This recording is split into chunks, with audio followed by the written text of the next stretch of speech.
bienvenue sur le podcast de référence pour devenir triathlète. Je suis Hermano, producteur de podcasts sportifs et triathlète depuis plus de 20 ans. Chaque semaine, nous vous proposons un thème et un invité. Aujourd'hui, commençons par découvrir ensemble la personne qui va nous accompagner pour quelques jours. Pour participer à nos podcasts, rejoignez notre groupe Facebook, c'est le meilleur moyen d'être tenu informé des invités de la semaine et d'échanger avec nous. Allez, c'est parti, on lance le thème de la semaine avec notre invité.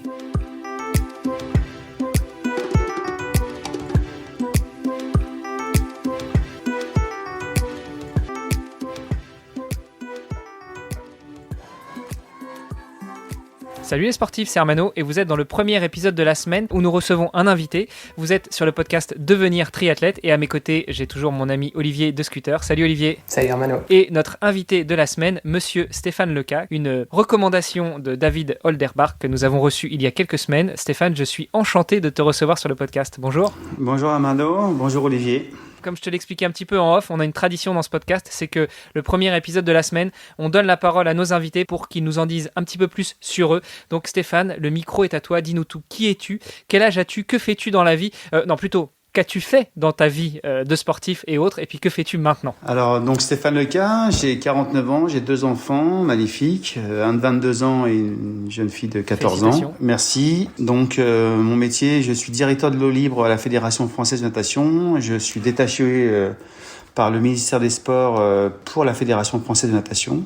Ma mission, c'est de gérer le très haut niveau, l'accession au haut niveau et tous les aspects du développement de cette discipline-là, qui est l'eau libre. Je suis en mission sur cette discipline depuis mars 2013. J'ai eu un passé d'athlète de haut niveau dans cette discipline où j'ai été champion d'Europe, médaillé d'argent, médaillé de bronze également au championnat d'Europe. J'ai été 3e au championnat du monde en 2001 et j'ai gagné environ, je crois, 18 étapes de Coupe du Monde. J'ai gagné 3 fois la Coupe du Monde au général. J'ai eu la chance de gagner 4 fois la Santa Fe Coranda, qui est la course la plus connue au monde.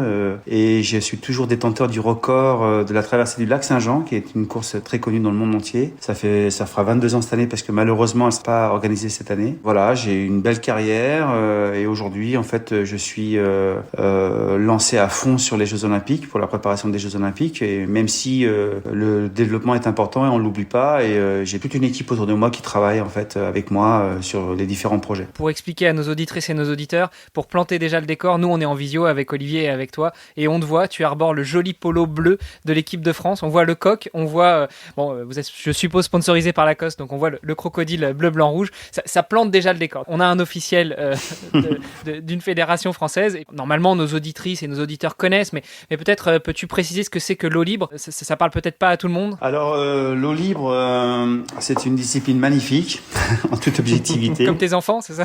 Moins quand même. Tu m'as un peu perturbé là. Donc l'eau libre, en fait, c'est une discipline qui se passe en milieu naturel, en mer, lac ou rivière, sur des distances en fait. Lorsqu'on parle d'eau libre dans le grand public, ça va de 500 mètres, peut-être moins en fait, jusqu'à 10 km, voire 25 km pour le grand public, mais c'est extrêmement rare. Voilà. Et après, on a le phénomène également des traversées. On appelle ça plutôt des challenges sportifs, comme la traversée de la Manche ou autre. Et puis sur les compétitions, on va dire officielles, sur les championnats de France, championnats d'Europe, championnats du monde, on a le 5 km, le 10 km et le 25 km, plus l'épreuve du relais mixte avec 2 filles, 2 garçons sur 5 km, où chaque nageur fait 1250 mètres. Et puis, il y a une épreuve olympique aujourd'hui depuis 2008. L'eau libre est au programme des Jeux Olympiques depuis 2008 à Pékin, où là, on a uniquement le 10 km hommes et 10 km dames. Donc voilà, c'est une discipline où les athlètes doivent se préparer, bien sûr, en fait, à un effort sur 10 km, mais ils doivent aussi se préparer aux éléments sur lesquels ils vont devoir se mouvoir, à savoir la température de l'eau, les vagues, le courant, les adversaires qui sont proches et qui sont passés par la ligne d'eau, voilà, tout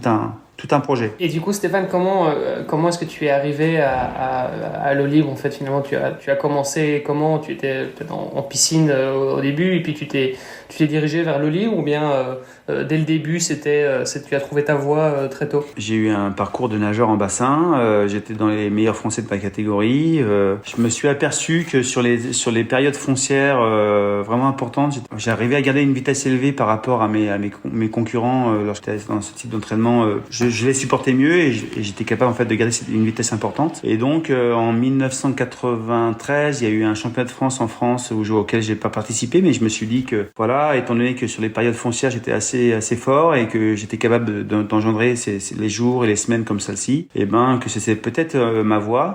Et donc en 1994, j'ai décidé de participer au championnat de France d'Aix-les-Bains et je les ai gagnés. Et puis de là, en fait, l'aventure a débuté. J'ai participé au championnat du monde de Rome en 94 où j'ai fini 22e et j'avais fait 3 heures devant, mais avec un manque d'expérience en fait sur les ravitaillements où je ne buvais que quand j'avais soif et je comprenais pas pourquoi mes adversaires buvaient toutes les 20 minutes. Attends, tu dis t'as fait 3 heures devant, donc j'aurais juste qu'on replante le décor. Tu parles bien des championnats du monde de nage en eau libre. C'était sur quelle distance? 25 km. Si tu nages 3 heures devant, on imagine bien que c'était pas un 5000 mètres. Alors c'était 25 km qui était ma distance de prédilection. Et le 10 km n'existait pas à cette période-là. Je m'étais lancé en fait dans cette compétition qui était ma première sélection en équipe de France senior parce que j'avais fait des équipes de France junior en bassin. J'étais régulièrement dans les 8 premiers, voire 6 premiers en fait sur le 1500, le 404 nage, le 400 crawl et puis voilà. Mais j'y arrivais pas en fait à vraiment m'exprimer en bassin. Et ce qui est étonnant, c'est que d'ailleurs en fait lorsque j'ai commencé l'eau libre quelques années après, j'ai fait des podiums sur le 1500 mètres nage libre au championnat de France. Alors je n'arrivais pas à en faire quand j'étais spécialiste, on va dire uniquement de bassin.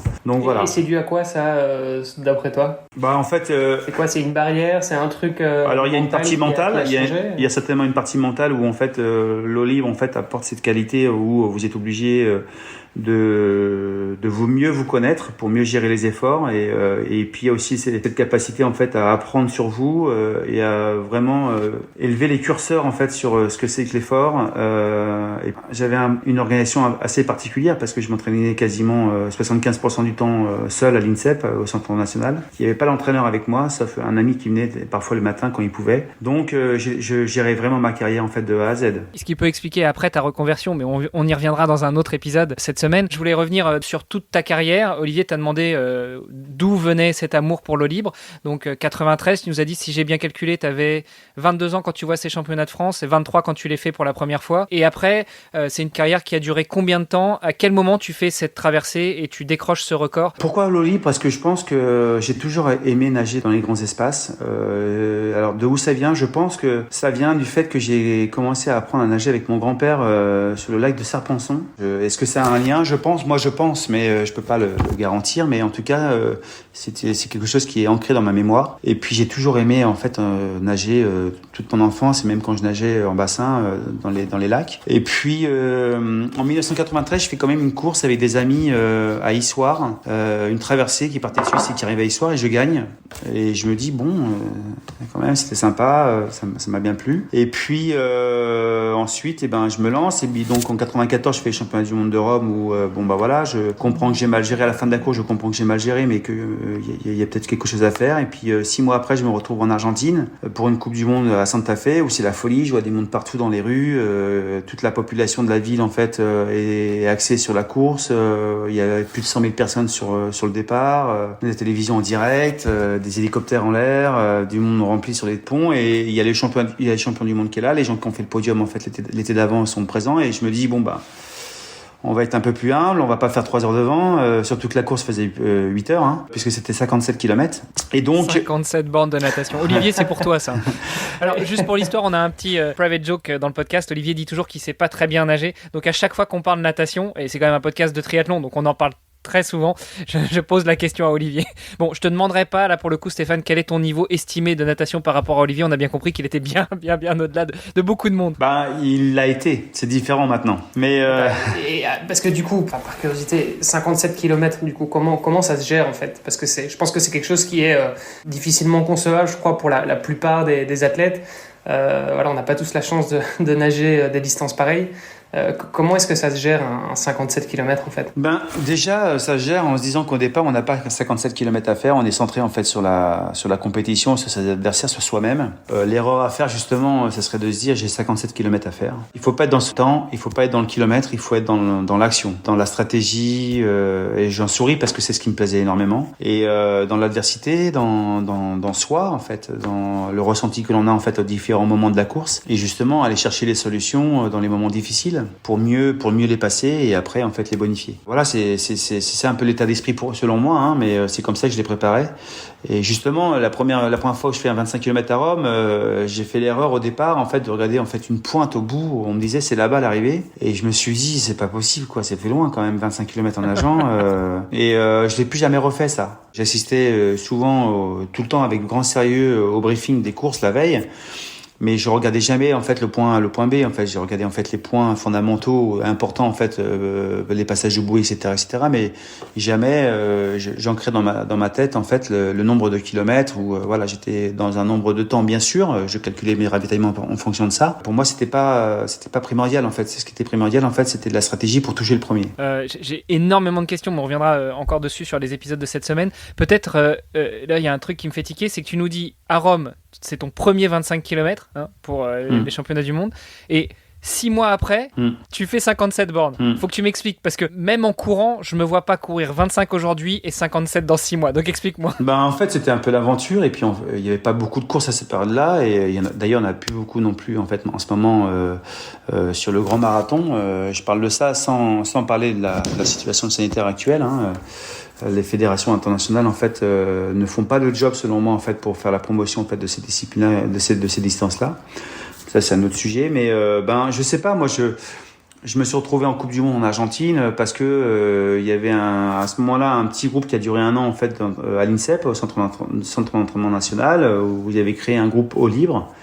Et puis voilà, il y avait déjà une organisation. On avait prévu d'aller en Coupe du Monde là-bas parce que j'y étais allé en fait 1 an avant. Il y avait une nageuse qui avait trouvé ça formidable, et puis nous on s'est retrouvés là-bas parce que c'était un circuit de Coupe du Monde. Donc c'est vrai que jamais on s'est posé la question de se dire on a fait 25 bornes, on a nagé pendant 5h30, et là on va devoir nager entre 7 et 8 heures, et ça fait quand même 3 heures de plus. Mais on n'était pas là-dedans en fait. C'est juste le double, donc 25 bornes tu mets 5 heures, 57 c'est plus du double, et tu il y a 25% en plus. Mais déjà je me suis pas posé la question, je crois que mon coach non plus. Mais ce qu'il faut savoir, c'est que dans ce type en fait de distance, comme un Ironman d'ailleurs, c'est plus en fait à un moment donné en fait c'est bien sûr c'est de la préparation physique, etc. Mais il y a quand même une grosse part de mental aussi. Donc on peut pas au quotidien faire 8 heures, 9 heures de sport, c'est pas possible, parce que le corps en fait est pas fait pour ça, et déjà il est pas fait pour faire 5 heures et on le fait, voire 6 heures parfois, mais ou alors on peut faire 8 heures mais sur une période donnée, pas toute l'année. Et voilà en fait, donc on est plus sur une action mentale. Et puis il y a aussi quelque chose en fait qui est la loi de la vie en fait, c'est qu'il y a des gens qui sont capables de faire des choses que d'autres ne sont pas capables. Moi je dis souvent le challenge de sa vie, c'est de trouver dans quoi on est expert, et une fois qu'on l'a trouvé, on peut avoir une vie sympa. La plus grande des difficultés, c'est de trouver dans quoi on est expert. C'est de trouver son expertise. Bon écoute, moi ce que je vous propose, c'est qu'on revienne justement demain sur ton expertise, et puis comment t'es passé de cette expertise en tant que sportif à ton expertise d'entraîneur, de manager, enfin de détaché par le ministère des Sports auprès de la Fédération nationale la Fédération française de natation. Oula, c'est difficile aujourd'hui. À demain. Super, à demain. Ciao. Vous avez apprécié nos échanges? Alors n'hésitez pas à aller sur Apple Podcast, laisser un commentaire, passer faire un petit tour sur les différents réseaux sociaux, taguer notre invité dont on remet toutes les coordonnées dans les notes de cet épisode, et n'hésitez pas à venir faire un petit tour sur notre groupe Facebook. C'est le meilleur moyen d'interagir avec nous et d'en savoir un petit peu plus sur les actualités multisports du moment. Je vous donne rendez-vous demain pour un nouvel épisode. Salut les sportifs! Alors, l'eau libre, c'est une discipline magnifique, en toute objectivité. Comme tes enfants, c'est ça? Moins quand même.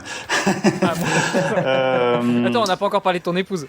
Je suis divorcé, donc là, tu viens de faire une belle bourde. Mais par contre, j'ai une chérie qui est magnifique, il n'y a pas de problème. Mais non, mais ce que tu m'as un peu perturbé là. Donc, l'eau libre, en fait, c'est une discipline qui se passe un petit peu.